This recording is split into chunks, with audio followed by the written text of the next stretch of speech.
दोस्तों, अगर आप और अच्छी नींद चाहते हैं तो हमारी प्यारी सी ऐप नींद को इंस्टॉल करें।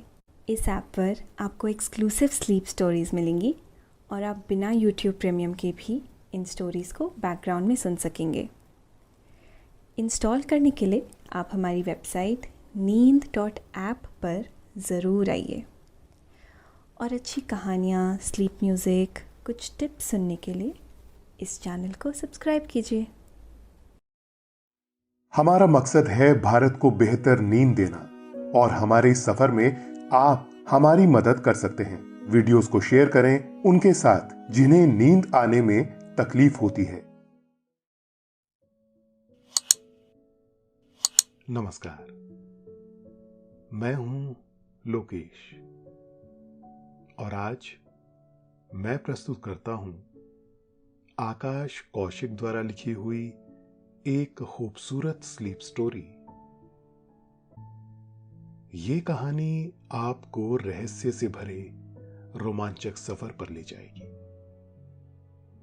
ये कहानी है एक ऐसे किसान की जो अपने खेतों में बहुत मेहनत से अनाज उगाता था। उसे भगवान पर ज्यादा भरोसा नहीं था। एक दिन ऐसा चमत्कार हुआ कि उसकी बीवी ने उसे भगवान विष्णु का एक दिन का व्रत रखने की सलाह दी। उस व्रत के प्रभाव से किसान का मन इतना शुद्ध और पवित्र हो गया कि उसकी प्रार्थना स्वीकार कर ली गई और उसके जीवन में एक ऐसा चमत्कार हुआ। आइए जानते हैं ऐसा क्या हुआ किसान के जीवन में जिसने उसकी जिंदगी पूरी तरह से बदल कर रख दी। लेकिन पहले आप अपने आसपास की सारी लाइट्स ऑफ करके आराम से लेट जाएं। अपनी आंखें धीरे से बंद कर लीजिए। अब थोड़ा सा अपने शरीर को आराम दीजिए, थोड़ा और आराम। अपने शरीर को बिल्कुल ढीला छोड़ दीजिए। कोई टेंशन नहीं, कोई तनाव नहीं। अपने दिमाग में चल रहे सभी विचारों को, चिंताओं को त्याग दें। एक शांति सी महसूस करें। सब नेगेटिव पॉजिटिव विचारों को धीरे धीरे निकाल दें। हाथों को सीधा करके अपनी कमर के साइड में रख लीजिए। अपनी सांस पर ध्यान लगाएं।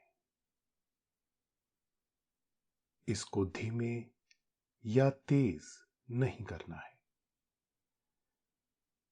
बस ध्यान देना है कि कैसे वो आपके नाक, गले में होते हुए आपके अंदर प्रवेश कर रही है और कैसे वो आपके गले और नाक के माध्यम से वापस निकल रही है। मन शांत, एकदम शांत होता जा रहा है। आप बहुत अच्छा महसूस कर रहे हैं। खुद को काफी हल्का फील कर रहे हैं। सब तरफ शांति ही शांति है, सुकून है, खामोशी है।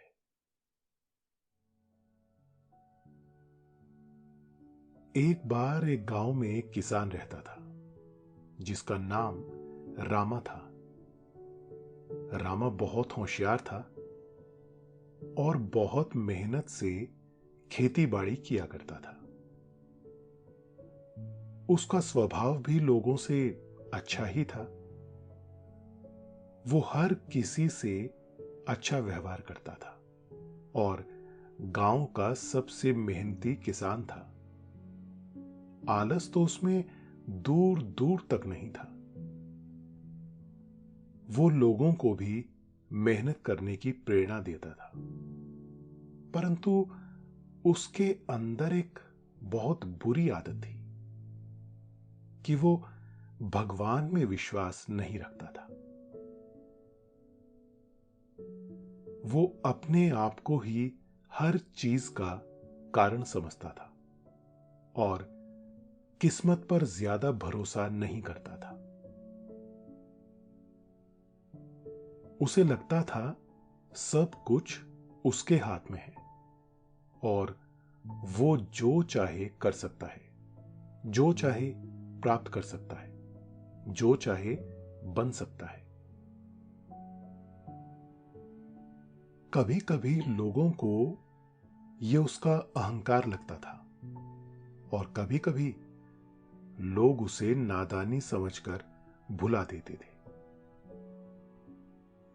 उस किसान की पत्नी भी उसका बहुत सहयोग किया करती थी।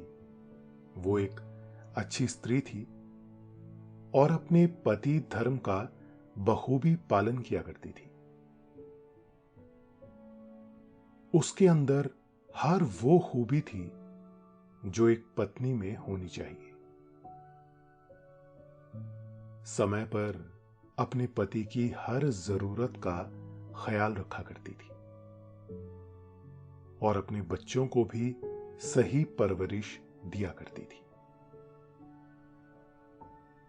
किसान का एक बेटा और एक बेटी थी।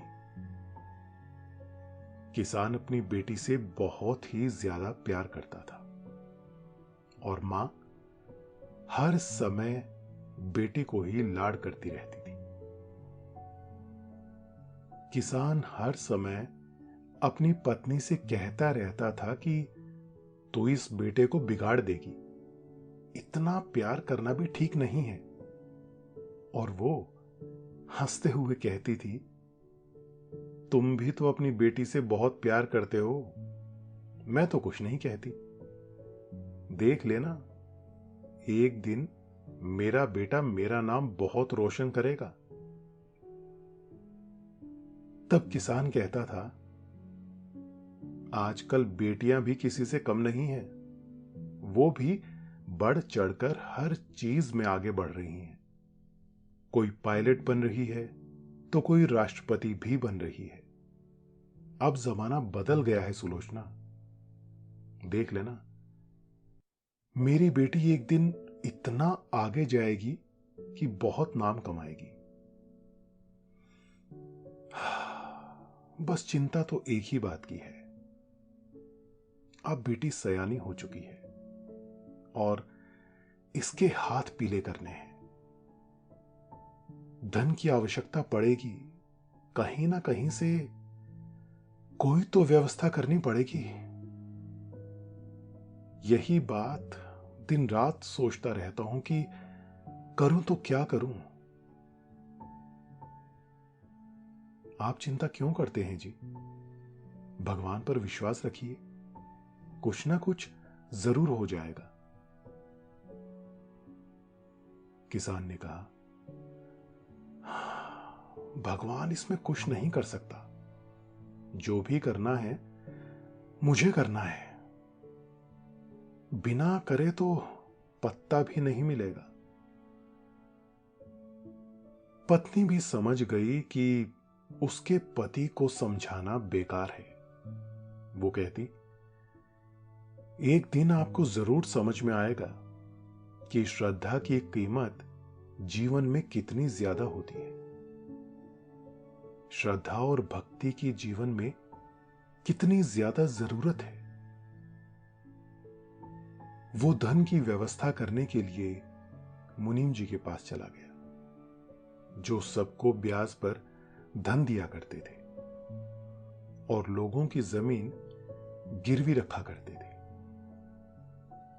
किसान ने मुनीम का दरवाजा खटखटाया और जोर से आवाज लगाई,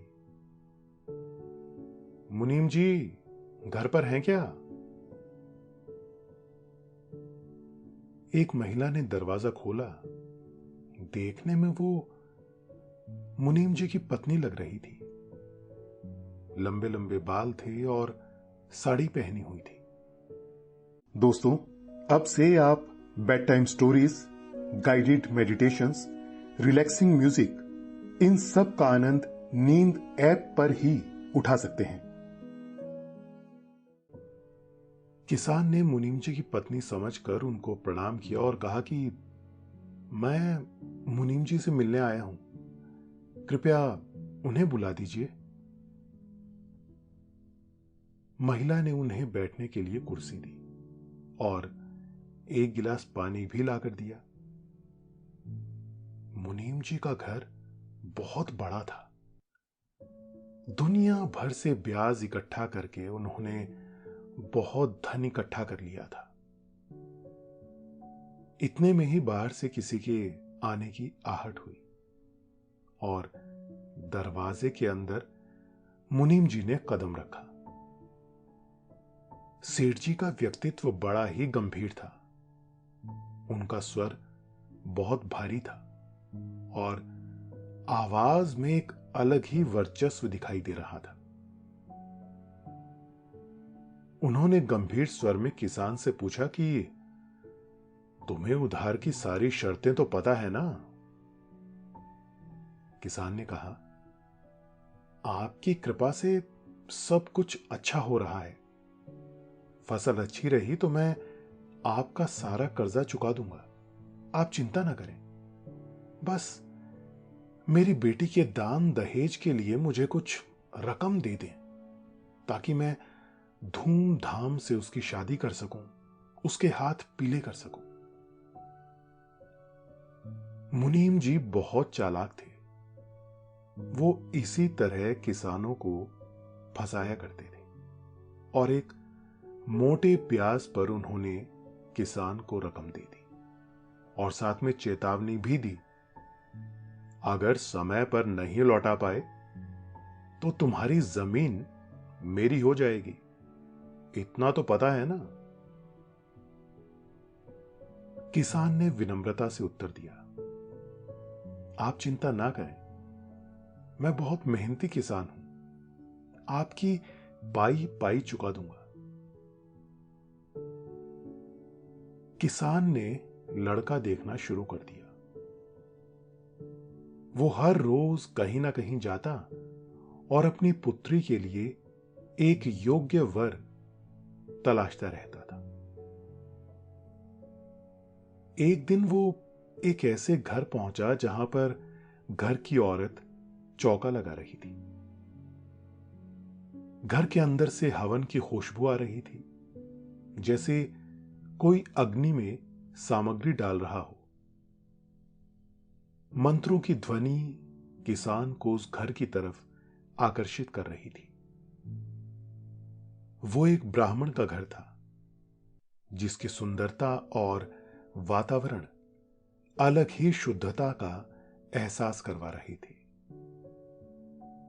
इतने दिनों तक घूमते घूमते किसान की चप्पल भी टूट गई थी, पर उसे अपनी बेटी के लिए कोई ठीक योग्य वर नहीं मिल रहा था।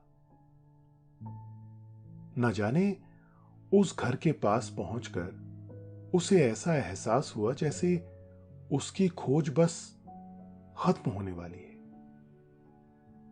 वो जाने अनजाने में उस घर में दाखिल हो गया और घर के मुखिया को पुकारने लगा। इतने में ही उनकी पत्नी आई और एक अपरिचित व्यक्ति को द्वार पर खड़ा देखकर असमंजस में पड़ गई। उसने पूछा, आपको किससे मिलना है और आप कहां से आए हैं? किसान ने अपना सारा परिचय कह सुनाया। पंडित जी हवन कर रहे थे। पत्नी ने उन्हें बैठने के लिए आसन दिया और दोनों आपस में बातें करने लगे। हैरानी की बात तो यह थी, जब पत्नी को यह पता चला कि ये अपरिचित व्यक्ति तो उनके दूर के रिश्तेदारों में से है, तो किसान और भी ज्यादा खुश हुआ कि अब तो रिश्तेदारी भी निकल आई। अब तो मेरी बेटी का विवाह इस घर में अवश्य हो सकता है। किसान का एक मित्र इस परिवार को जानता था, उसको भी बुलवा लिया गया और सारी बातें हो गई। इतने में पंडित जी आए और उनकी पत्नी ने उन्हें सारा हाल कह सुनाया। पंडित जी भी अपने बेटे के लिए एक सुंदर गुणवान स्त्री की तलाश में थे। अब उनकी भी तलाश खत्म होने जा रही थी। दोनों परिवारों ने एक दूसरे को समझा और रिश्ते के लिए हामी भर दी। शादी का दिन आया और किसान ने अपनी सारी पूंजी लगाकर धूमधाम से अपनी बेटी का विवाह किया। दूर दूर से गांव को निमंत्रण दिया गया। बहुत सारे लोग शादी में शामिल होने के लिए आए। महाभोज का आयोजन किया गया। गांव वाले ये देखकर हैरान थे कि किसान के पास इतना सारा धन कहां से आ गया। किसी को भी नहीं पता था कि उसने कर्जा लिया है। किसान को तो बस अपनी बेटी के विवाह का चाव चढ़ा था। वो अपने सारे शौक पूरे कर रहा था। विदाई के समय सबकी आंखें नम थी। माता पिता अपनी पुत्री को विदा करते हुए भावुक हो रहे थे और भाई, जो रोज बहन को चिढ़ाता रहता था और लड़ता रहता था, वो आज ये सोचकर व्याकुल था कि अब वो अकेला पड़ जाएगा। अब किससे लड़ेगा, किसके साथ खेलेगा, किसे अपने मन की बातें बताएगा। सब कुछ अच्छे से संपन्न हो गया। शादी धूमधाम से हुई और गांव वाले भी किसान की आवभगत से संतुष्ट थे। कुछ दिनों बाद अचानक मौसम बदला और जैसा कि सब लोग अंदाजा लगा रहे थे कि इस साल बहुत बारिश होगी, परंतु ऐसा नहीं हुआ और गांव में सूखा पड़ने लगा। मौसम में एक भी बरसात नहीं हुई और सब लोग ये सोचकर असमंजस में थे कि ऐसा कैसे हो रहा है। और लोगों को तो कुछ खास फर्क नहीं पड़ा, परंतु किसान, जो पहले से ही कर्जे में था, अच्छी फसल ना होने की वजह से और ज्यादा डूबता जा रहा था।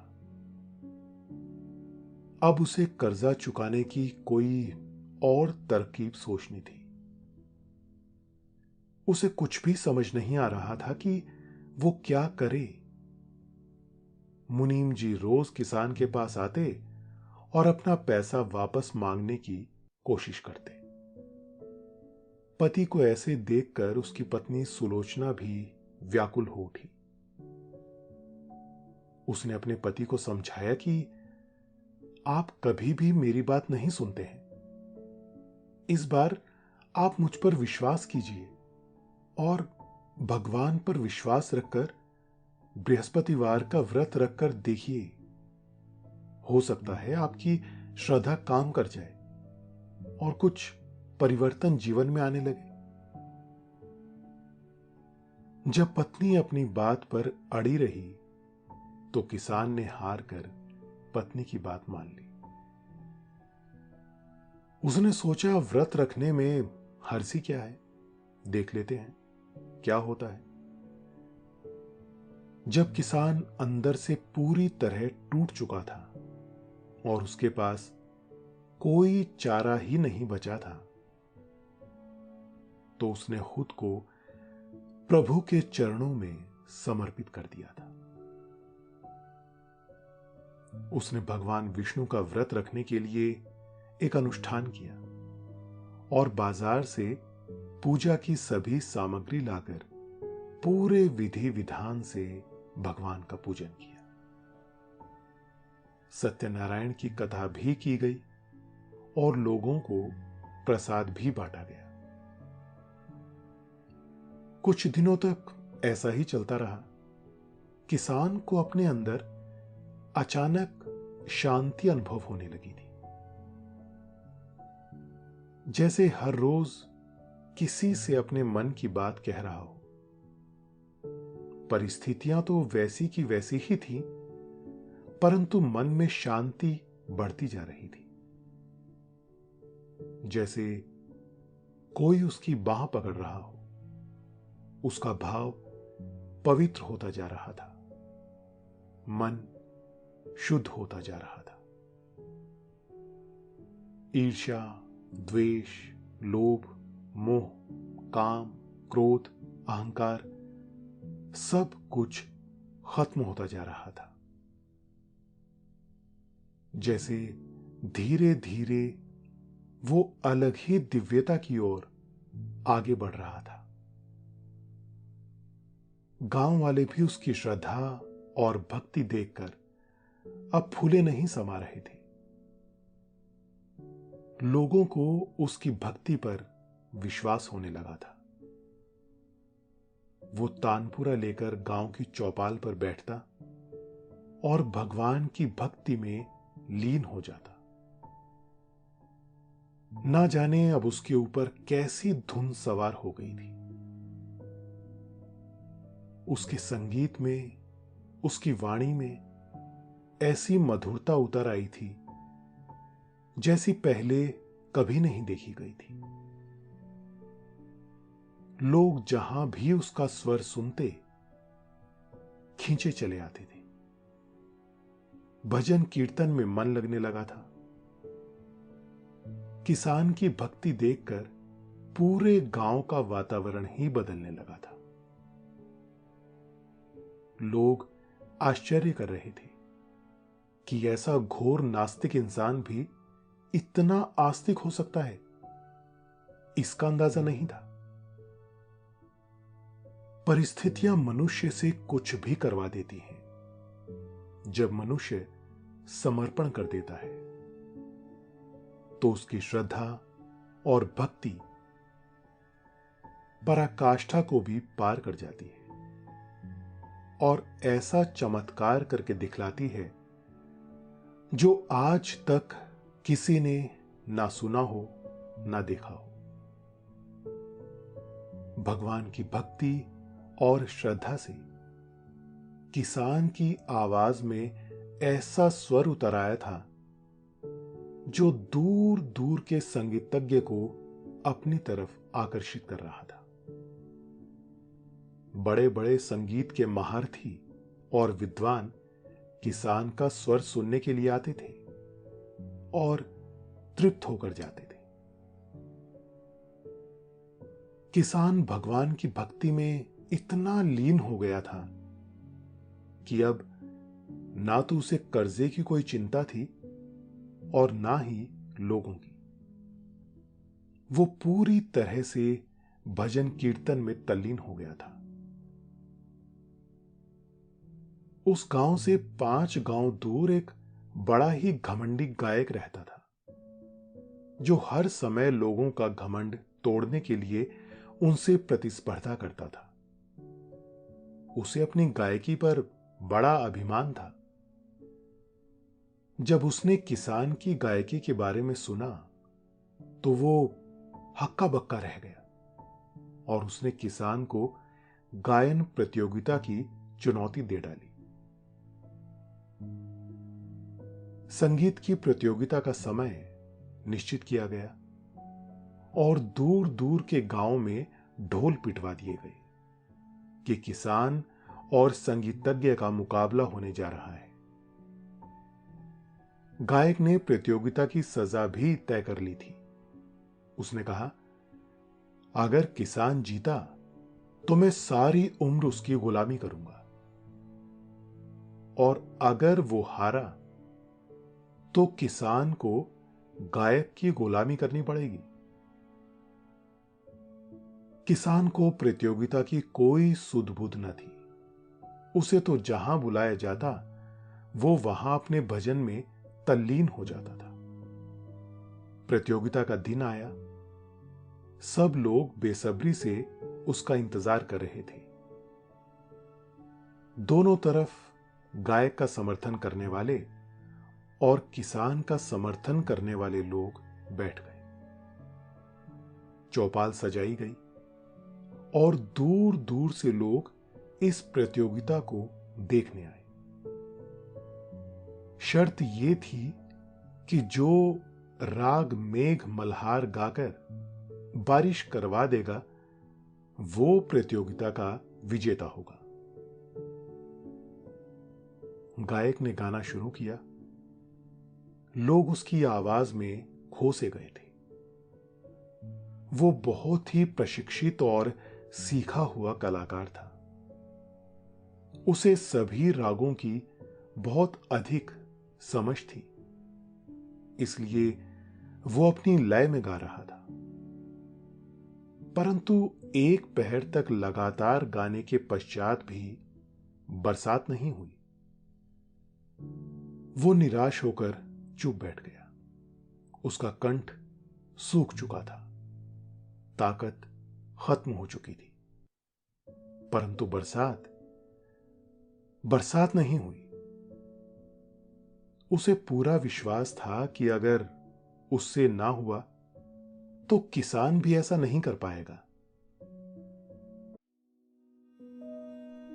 दोस्तों, अब से आप bedtime stories, guided meditations, relaxing music, इन सब का आनंद नींद ऐप पर ही उठा सकते हैं। लोगों से इजाजत लेकर किसान ने अपनी भक्ति में लीन होकर भगवान को याद करके अपना भजन गाना शुरू कर दिया। गाते गाते जैसे ही उसने राग मेघ मल्हार छेड़ा तो थोड़ी ही देर में अचानक से उसकी आवाज के कंपन से ऐसी तरंगे उठी कि लोगों के रोम रोम तक पहुंच गई। हर किसी के रोंगटे खड़े हो रहे थे।